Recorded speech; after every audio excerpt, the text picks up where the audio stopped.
HYBE has benched Manon from Katseye, but if I were the girls, I'd recognize no one in the group is safe thanks to their new hyper-pop sound. It started with gnarly. Ignoring the girls' obvious talents, HYBE and Geffen pushed aside the girls' strengths and went for shock value. Gnarly basically turned 6 elite performers into background props for a TikTok sound.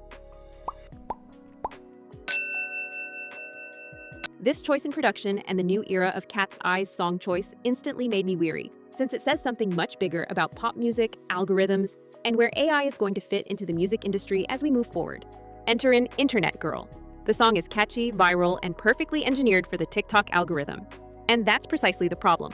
On paper, Katseye should represent the future of global pop excellence. The girls are 6 rigorously trained performers, selected from a massive international talent pool backed by 2 of the most powerful forces in the modern music industry.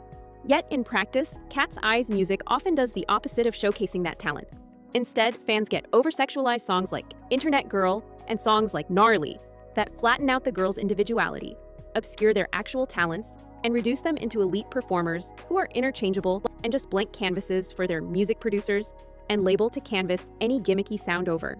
And even though the group's songs and dance routines go viral 9 out of 10 times, songs like Internet Girl don't really ask listeners to pay attention to the girls themselves or their voices.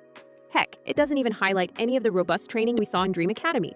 And not only that, but it's also a total waste of Katseye's labor-intensive training to me we saw.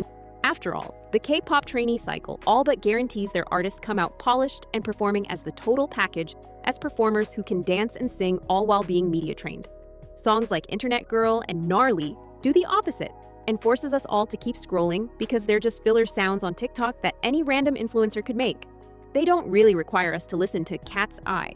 I'd even argue that these songs are priming a new generation of listeners to embrace the impending wave of AI-generated music. So, building Katseye sound with these short, generic-sounding songs just to hit the TikTok algorithm seems like a total waste of their talent and training. And it's honestly why the girls' Grammy performance was so painful to watch compared to all the other nominees that night. With this new direction for the group's music, it's not just Manon that's replaceable. All the girls could be exchanged one day for any other dancer or singer, and I highly doubt Katseye's sound would suffer. What do you think, though? Are Internet Girl and Gnarly hits or misses? And do you think the girls are replaceable?